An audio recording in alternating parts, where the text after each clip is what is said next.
fans.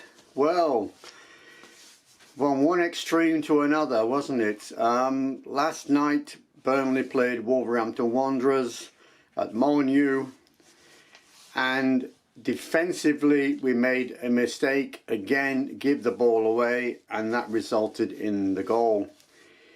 But let's start from the very beginning. The 5th of December 2023. This is Let's Talk Burnley Football Club 114.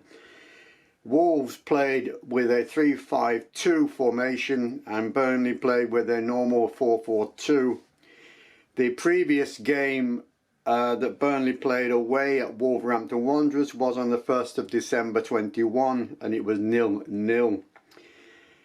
The referee for today's game was Gerard Gillett, and the team news: Trafford, Vintinho, O'Shea, Ekdal, Taylor, Larson, Berg, Brownhill, Galoscio, Rodriguez, Amdouni.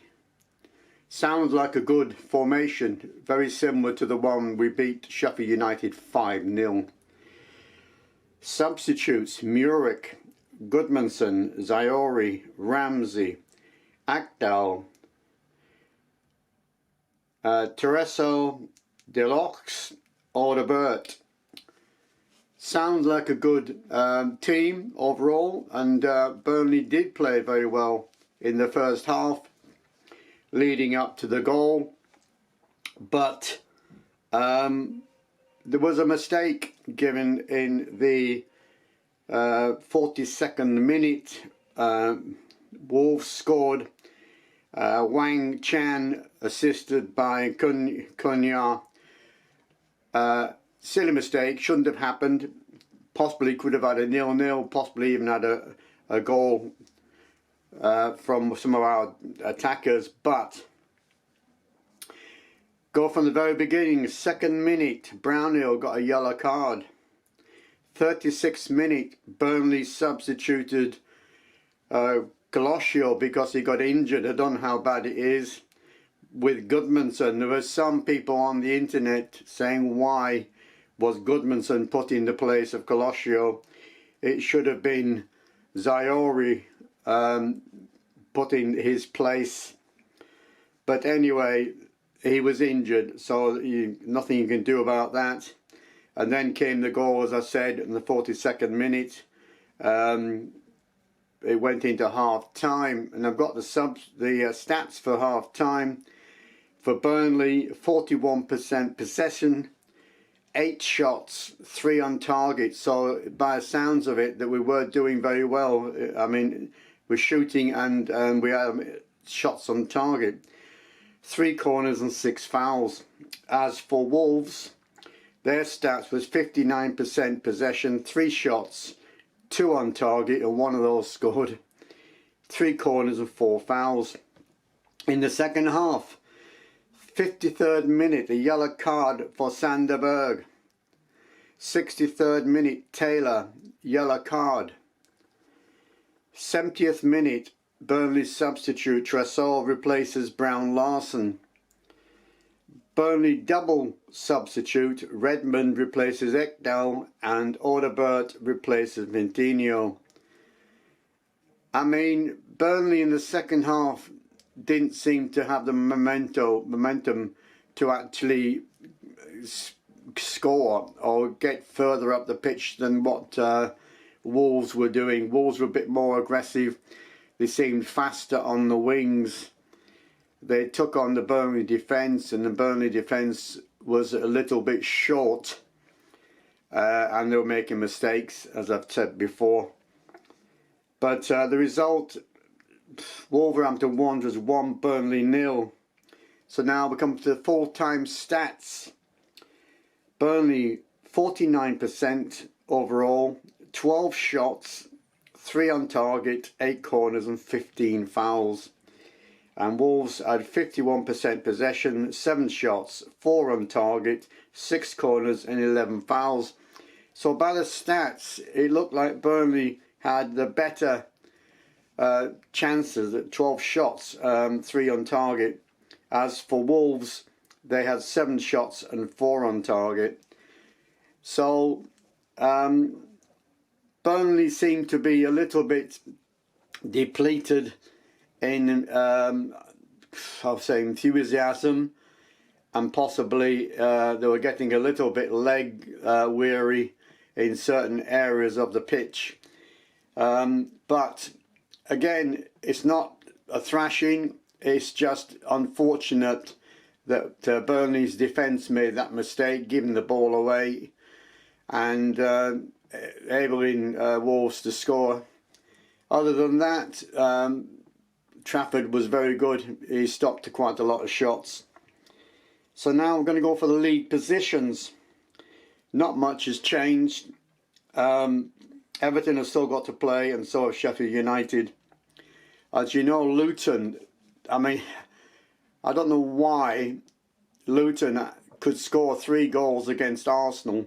I mean, luckily enough for Burnley, Arsenal got a winner in the 90th or whatever it was minutes. So it was 4-3 to Arsenal. Very unfortunate for Luton, really. I mean, they could have won that game, and that would have been made it worse for Burnley. So anyway, the league positions: Everton 18th, played 14, won 5, drawn 2, lost 7 points. Burnley 19th position, played 15, won 2, drawn 1, lost 12.7. And Sheffield United, who have still got to play, I think it's Liverpool they're playing, isn't it, tonight. Played 14, won 1, drawn 2, lost 11.5. I can't see Sheffield United beating Liverpool tonight.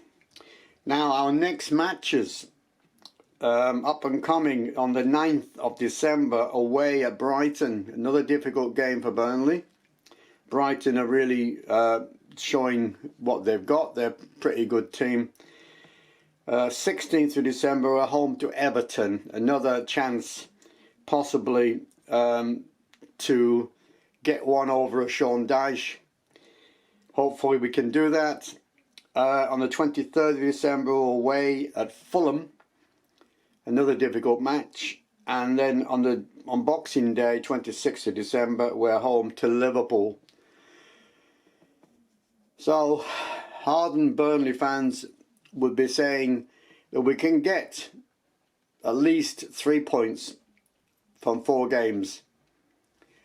Those Burnley fans who are a little bit more sceptic are thinking we haven't got a chance in any of these games. We're not going to win any of these games. But again, it's like this for every single team. You know, Burnley, Sheffield United, Everton, Luton, Bournemouth, they're all in the same mix, and they're all got to play the same games, and they're all got to, you know, try and beat the better teams on the day. So all we can hope for is that Burnley can produce the same performance they did against Sheffield United against any of these teams down the bottom. So, well, that's it for now, I think. I'll upload this and I'll be with you again on the 10th of December reporting on the Brighton game where we are away. I think Burnley fans now are looking towards the January transfer market because Colosio is injured. I don't know how badly he is. Hopefully he's going to recover. But he is one of our best attacking players, and he's the one that actually gets into the penalty areas and creates chances and maybe even penalties. But without him, I don't think we got that much selection on the actual substitutes bench. Zaori, I don't know if he's fit or not. Benson, another one that could get back into the team. Hopefully he's going to come back. Lyle Foster, he's still got issues. We don't know whether he's going to come back at all before the new year. So Burnley have their problems, but still they've got the team spirit. I mean, Burnley did play a lot of attractive football against Wolves, and they could have scored, but unfortunately they didn't. Rodriguez had a chance, It didn't, you know, it hit the defender. Other chances went over the bar, so they did have shots on target, but they were not direct enough to score. Well, that's it for now. I'll see you all on the 10th of December. All the best, and up the Clarets. Keep it going, lads. Up the Clarets.